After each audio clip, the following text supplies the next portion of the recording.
Ethan Cole was pushing his maintenance cart through the basement hallway of Ashford Tower when his phone buzzed with an urgent message. The school nurse's words made his stomach drop instantly. Emma's fever had spiked to 102 degrees, and he needed to come immediately. Without thinking twice, he rushed toward the nearest elevator, not noticing the small brass sign that read, "Executive Only." The doors opened at the 40th floor, and a woman in a black designer suit stepped inside, her eyes fixed on her phone. Then she looked up slowly. Her breath caught in her throat. For a moment, neither of them moved at all. "Ethan?" she whispered, disbelief coloring her voice. He stood frozen in place, his hand still gripping the cart handle with white-knuckled intensity. 8 years had passed. 8 long years since he had last seen that face, and yet he would have recognized her anywhere, in any crowd, in any lifetime. But everything about her had changed dramatically since then. Victoria Ashford was no longer the young architect with a messy ponytail and paint-stained sneakers who used to steal bites of his lunch during their long design sessions together. She was a CEO now, wrapped in tailored black wool and quiet authority, her posture rigid with the weight of an entire company resting on her shoulders. Her eyes were colder than the Chicago winter howling against the windows 40 floors below. "Miss Ashford," he said, his voice carefully neutral and professionally distant, as if she were just another tenant in this building. As if she had never meant anything to him at all, as if they had not once planned an entire future together filled with promise. Victoria did not respond immediately to his greeting. Her gaze traveled slowly down his maintenance uniform, taking in the faded blue fabric with the company logo stitched on the chest in white thread. She studied the worn tool cart with its scratched metal surface and slightly rusted wheels. Something flickered across her expression, quick as a shadow passing over still water. It was not pity, it was something sharper than that. Something that cut much deeper into old wounds that had never properly healed. The elevator hummed softly as it continued its steady descent through the building. The silence between them was heavy enough to crush bone, thick enough to make breathing difficult for both of them. Neither reached for the panel of buttons. Neither pretended to check their phones for messages. They simply stood there in that confined space, two people who had once shared absolutely everything, now separated by 8 years and a gulf of unspoken words that stretched wider than any ocean. His phone buzzed again, breaking the tense silence between them. He glanced at the screen and read the update. "Emma's fever is holding at 102. Please hurry." His jaw tightened visibly, the muscle jumping beneath his skin. His hands trembled slightly against the cart handle despite his efforts to keep them still. "Your daughter?" Victoria asked, her tone carefully flat and impossible to read, giving nothing away about what she might be feeling. Ethan looked up, meeting her eyes directly for the first time since she had spoken his name in that shocked whisper. "How do you know I have a daughter?" "I don't know for certain," I guessed. She turned her face away from him, staring at the brushed steel doors as if they held all the answers. "You look like a father now. There's something different about you." The elevator chimed softly, announcing their arrival at the ground floor. The doors slid open to reveal the marble lobby, bustling with people in expensive coats hurrying through the afternoon cold, their breath forming small clouds in the frigid air. Ethan pushed his cart forward and walked out without looking back at her. He did not say goodbye. He did not slow down or hesitate for even a moment. He simply disappeared into the crowd like smoke dissolving in the winter wind. Victoria stood alone in the elevator for several long seconds, watching the space where he had been standing, watching the crowd swallow him whole until she could no longer distinguish him from the mass of strangers. Her finger hovered over the door close button, but she did not press it immediately. Only when he was completely and utterly gone did she finally press the button with a trembling hand. The doors slid shut with a soft hiss. In the sudden silence of the ascending elevator, she realized her hands were shaking uncontrollably. Ethan ran through the school parking lot, his work boots pounding against wet asphalt still dark from the morning rain. His breath came in sharp white clouds that dissipated quickly in the cold air. The nurse's office smelled like antiseptic and old textbooks, and the particular staleness of rooms where sick children waited anxiously to feel better. Emma sat on a plastic chair against the wall, her small legs dangling above the floor, her cheeks flushed bright pink with fever, her large green eyes finding him the instant he appeared in the doorway. The relief that washed over her small face made his chest ache with an almost physical pain. She signed quickly, her small fingers moving through the air with the fluency of a native language she had learned before she could even speak. "Daddy, I waited for you. I knew you would come." Ethan dropped to his knees on the cold linoleum floor and pulled her into his arms, holding her tight against his chest. He breathed in the familiar smell of her strawberry shampoo, feeling her small heart beating rapidly against his chest. "I'm here, sweetheart. I'm always here. Daddy will always come for you, no matter what happens." The school nurse watched them from behind her cluttered desk, her expression caught somewhere between professional sympathy and personal curiosity.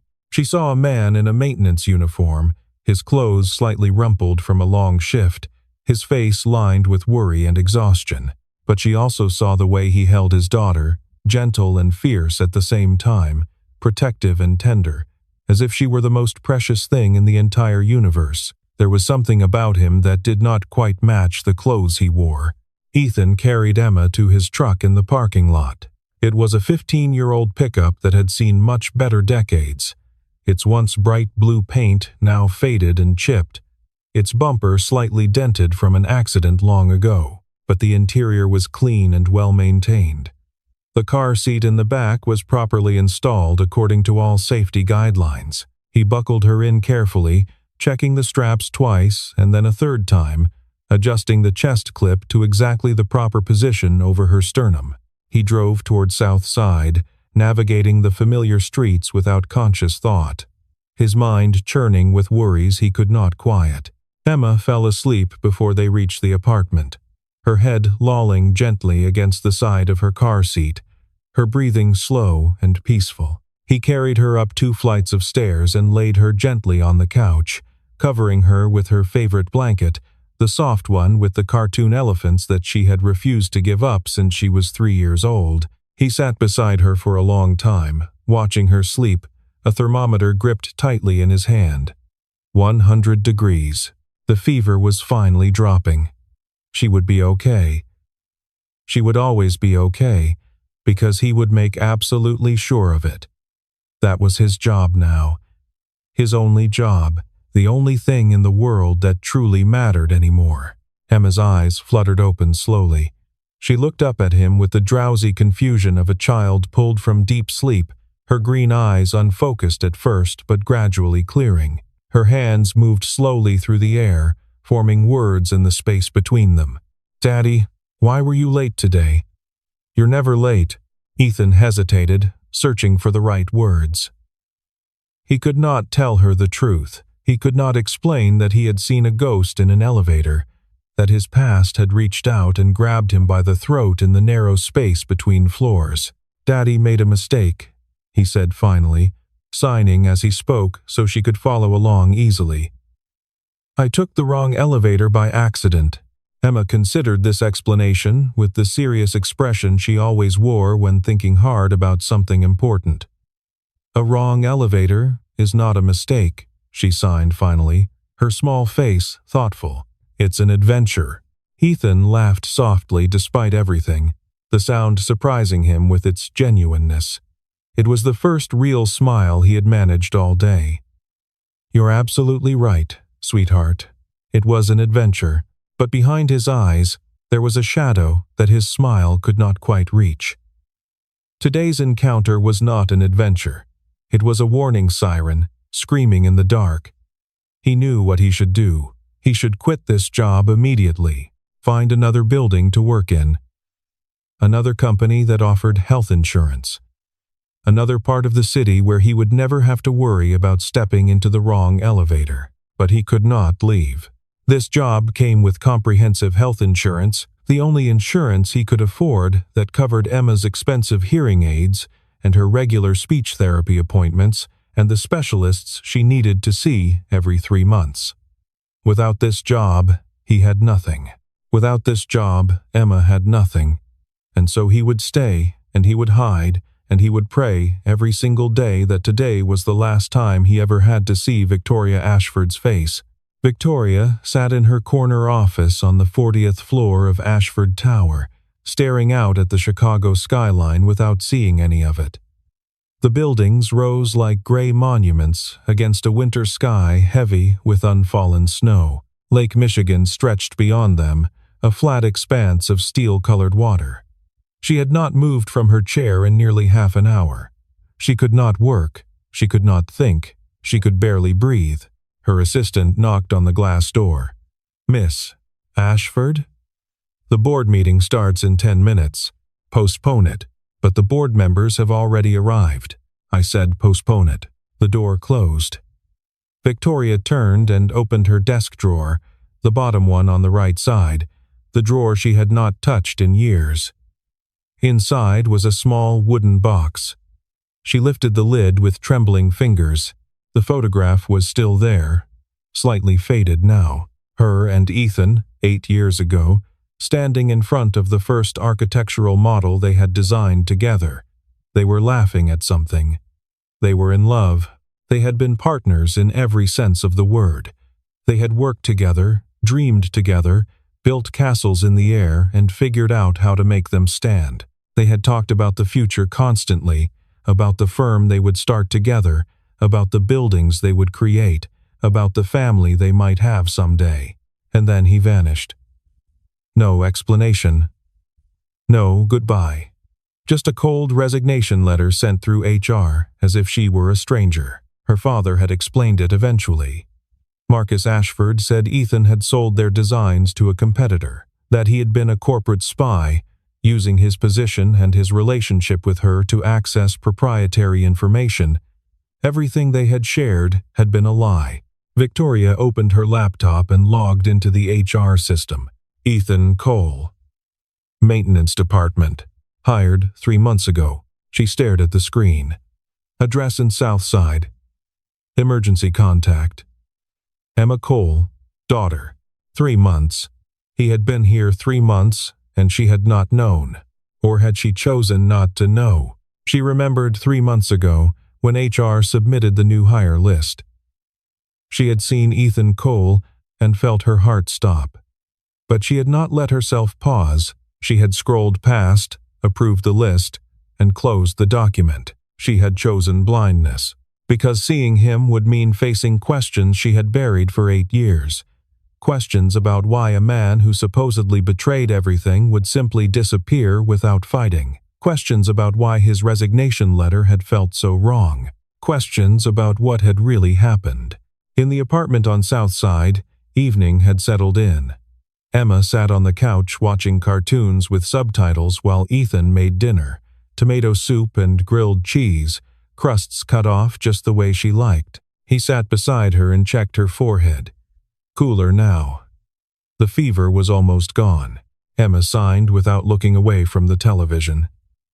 "Daddy, will you be late again tomorrow?" "No, sweetheart. Daddy will be on time." She turned to look at him with an intensity that sometimes startled him. She was only 6, but she noticed things that other children her age did not. "You look sad," she signed. "I'm not sad, just tired. Tired and sad are different. You're both." Ethan pulled her close and kissed the top of her head. "Maybe a little sad, but being with you makes it better. Then I'll stay with you forever." "So, you're never sad again." He smiled, but his eyes burned with tears he would not let fall. "That's a deal, sweetheart." 2 weeks passed slowly. Ethan restructured his entire existence around careful avoidance. He memorized Victoria's schedule by studying the building's internal calendars. He knew exactly when she arrived and when she left, which elevator she used, which hallways she walked. He took the service elevator exclusively, switched to early morning shifts, ate lunch in the maintenance closet. He became a ghost in a building where he had once been a rising star. But Emma knew nothing about his strategies. She was 6 years old, endlessly curious, and completely unaware that her father was running from his past. The day started like any other winter morning. The school called at 7. The heating system had malfunctioned. All students should stay home. Ethan had no babysitter, no family in the city, no backup plan. He had no choice but to bring Emma to work. He set her up in the employee break room with coloring books and her iPad. "Daddy will be back in 1 hour. Stay here. Don't go anywhere." Emma nodded, but her eyes had already found the elevator lights visible through the glass door. 30 minutes later, she was bored. The coloring books were finished. The cartoons had ended. The elevator lights were so interesting. Surely it would be okay to just look around. She slipped out and padded down the hallway. The elevator doors opened as if waiting for her. She pressed a button at random. The doors opened on a floor that looked different. The carpet was softer. The walls had paintings. Everything smelled like flowers and expensive things. A woman stepped out of a door down the hallway, carrying a takeout container, looking exhausted. Emma recognized her immediately. The flower lady from before. She waved and signed. "Hello." Victoria stopped. She looked at the child with chestnut hair and green eyes and a tiny hearing aid behind her ear. Those green eyes, exactly like Ethan's, the same color, the same shape, the same way they looked at the world with quiet curiosity. "Hi there," Victoria said softly, kneeling down. "Are you lost?"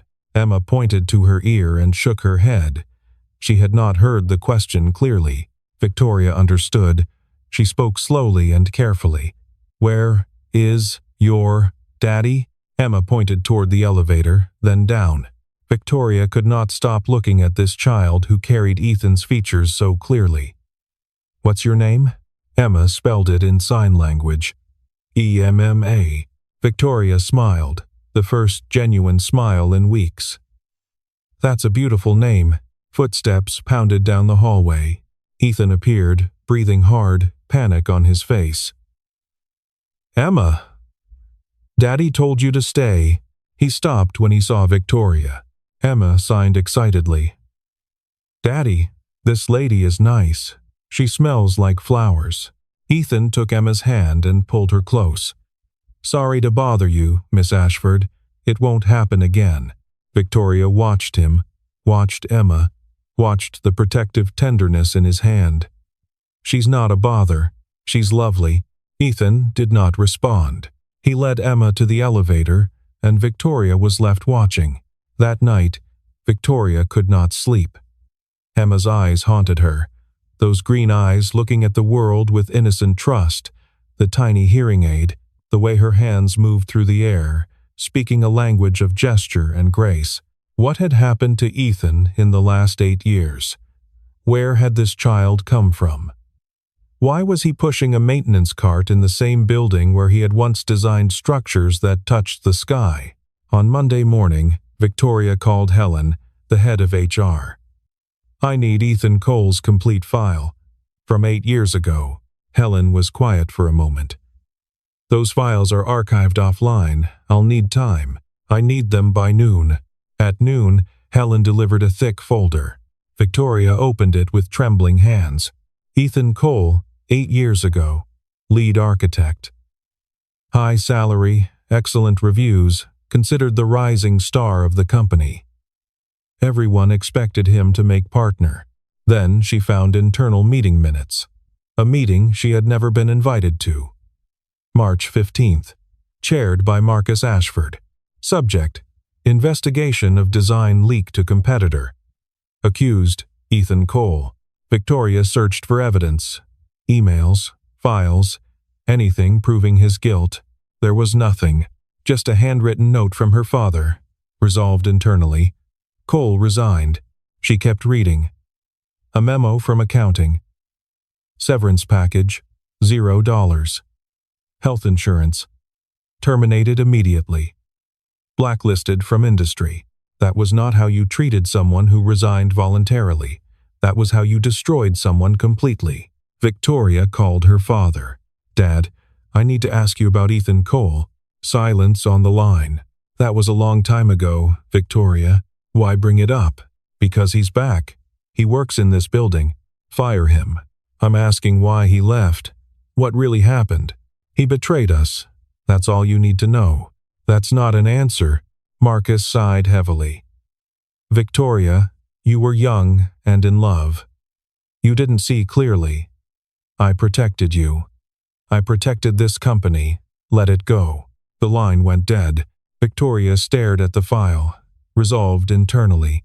She did not believe her father anymore. The bar on South Side was the kind of place where men drank in peace after long shifts. Ethan sat in a corner booth, peeling the label off a beer bottle, his eyes fixed on nothing. Tom, his co-worker from the maintenance team, slid into the seat across from him. You look like hell. What's eating you? Ethan did not answer immediately. Have you ever done something you knew was right and lost everything because of it? Tom raised an eyebrow. That sounds like a story, Ethan told him. For the first time in 8 years, he told someone the complete truth. It started with a routine inspection. 8 years ago, Ethan had been reviewing Riverside Housing, a low-income residential project. Something did not add up. The materials were 40% cheaper than safety specifications required. The concrete was substandard. The fire suppression systems existed only on paper. If an earthquake hit, the buildings would collapse.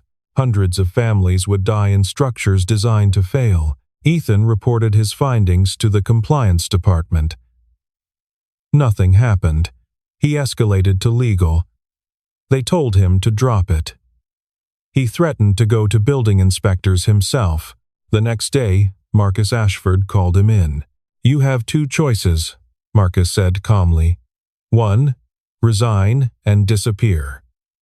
2, I destroy you and Victoria. Victoria has nothing to do with this.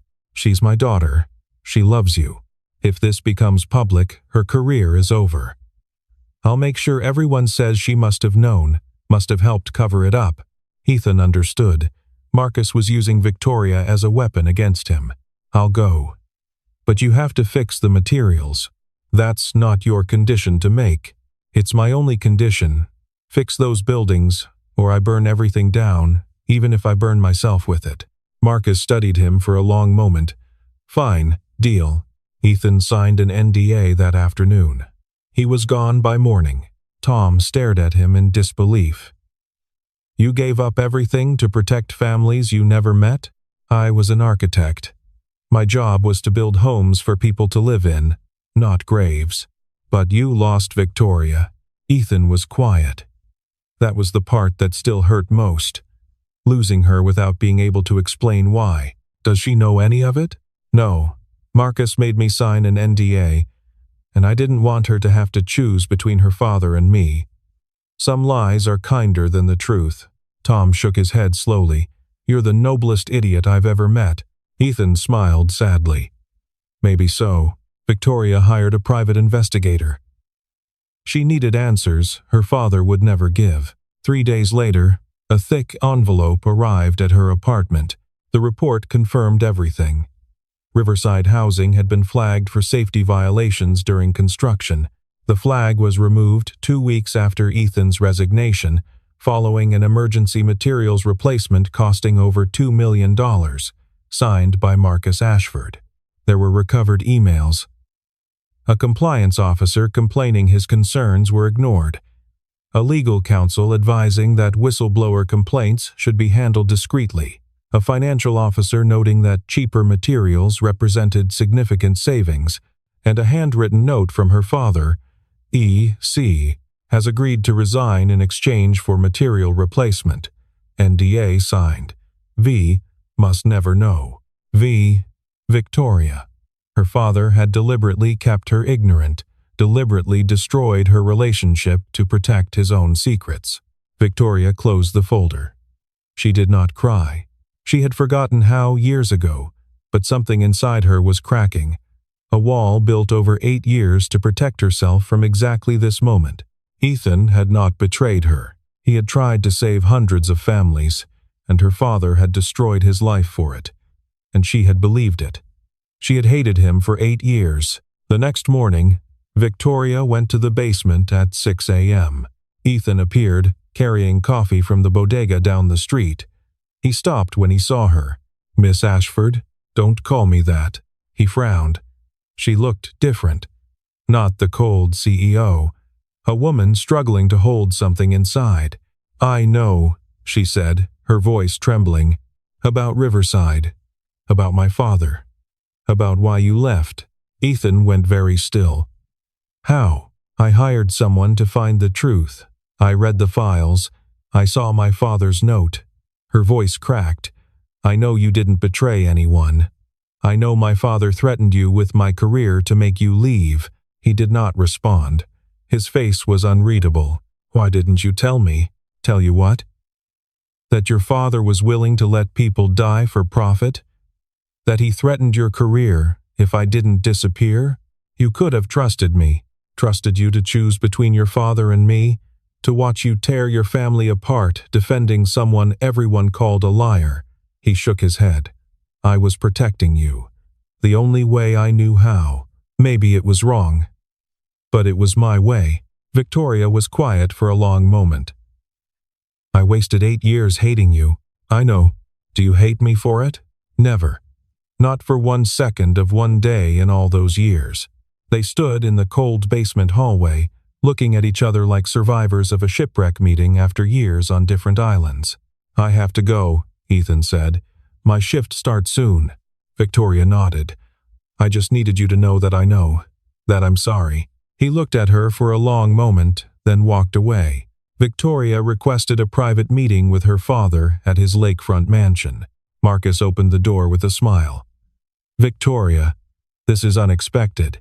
She walked past him and set a folder on the table. "Riverside Housing. 8 years ago." "Explain?" His smile faded instantly. "Where did you get this?" "I've read everything. The investigation records. The emails. The note with my initial. I know what you did. I want to hear you admit it." Marcus sat down heavily, suddenly looking every one of his 62 years. "Why dig up something buried for a decade?" "Because I spent 8 years hating a man who deserved none of it. Because you made me believe a lie." He was quiet, then spoke without apology. "I did what was necessary to protect this company. This company that gave you everything you have, by threatening an innocent man, by destroying his career and his reputation. He was a threat. He was going to expose us to the public, the regulators, the courts. He was trying to save lives. Those buildings were death traps." Marcus slammed his hand down. "Nobody died. I fixed the materials after he left. You fixed them because Ethan made you. That was his condition. He gave up everything, and the only thing he asked was that you not let innocent people die." Silence filled the room. Victoria looked at her father, the man she had admired her whole life, the man who taught her about business and strength, the man who told her emotions were weakness and trust was foolishness. "You took away my love," she said, her voice steady as stone. "You took 8 years of my life. You made me hate a good man because he threatened your profits. I protected you. You protected yourself. Don't pretend it was for me." Victoria stood. "I didn't come for permission or forgiveness. I came to tell you things will be different now. I run this company my way. If you interfere, I release every document in that folder to the press." Marcus stared at her like seeing a stranger. "You would do that to your own father?" "You taught me how, Dad. You taught me to be ruthless, to eliminate threats. I'm just doing what you raised me to do." She left without looking back. 1 week later, Victoria stood outside Ethan's apartment building in South Side. The neighborhood was not what she expected. Poor, yes, with battered storefronts and cracked sidewalks, but also alive, full of children playing and neighbors calling to each other. A real community. She climbed the stairs and stood outside apartment 2B for 5 minutes before she finally knocked. Ethan opened the door. Behind him, Emma sat on the floor, surrounded by colorful blocks, building something elaborate. "You shouldn't be here," he said. "I know. But I needed to see you." He studied her face for a long moment, then stepped aside. The apartment was small but warm, every wall covered with Emma's artwork, bright houses and smiling suns and families holding hands. "She draws beautifully," Victoria said. "She wants to be an architect. Like her dad used to be." Victoria turned to face him. "I confronted my father. I told him I know everything. I told him I'll release the evidence if he tries to stop me." "How did he take that?" "About as well as you'd expect." Emma looked up and recognized Victoria. She waved and signed rapidly. "She wants to know if you want to see what she's building," Ethan translated. "The tallest building in the world." Victoria knelt beside Emma. "That's amazing. You're a very talented architect." Emma signed something else. "She says you can help. She needs someone to hold the base while she adds the top." Victoria took off her expensive coat and sat on the floor. They built together for nearly an hour. When the tower collapsed, Emma laughed with pure delight. She signed to her father. "She says falling down is the best part, because then you get to build it again." Victoria looked at the scattered blocks and thought Emma might be the wisest person she had ever met. Later, after Emma went to bed, Victoria and Ethan sat on the couch with cold tea between them. "Where is Emma's mother?" Victoria asked. Ethan's expression flickered. "She left when Emma was diagnosed with hearing loss. Said she couldn't handle it." Victoria placed her hand over his, gently. "I don't need her," Ethan said. "Emma is everything. She needs more than just a father. She has a father who loves her more than life. That's enough." Victoria smiled sadly. "You're still the most stubborn person I've ever known. And you're still the most hard-headed." They sat in silence, two people who had once known each other completely, learning to know each other again. "I'm not asking for forgiveness," Victoria said. "I believed the lie too easily. I didn't fight for you. You believed your father. That's not a crime. It feels like one." Ethan turned his hand over and interlaced his fingers with hers. "I never stopped thinking about you. Not for a single day. Even when I was angry, even when I was hurt, there was always a part of me that hoped I would see you again." Victoria felt tears prick her eyes, the first tears she had allowed herself in years. "I told myself I hated you, but I was lying. I missed you every moment." He lifted their joined hands and kissed her knuckles gently. "What happens now?" she asked. "I don't know. I'm still a maintenance worker with a daughter and an apartment in South Side. I don't care about any of that. You should. Not as much as you." She squeezed his hand. "Not as much as this." 3 months later, spring had finally arrived in Chicago. Ethan was no longer pushing a maintenance cart.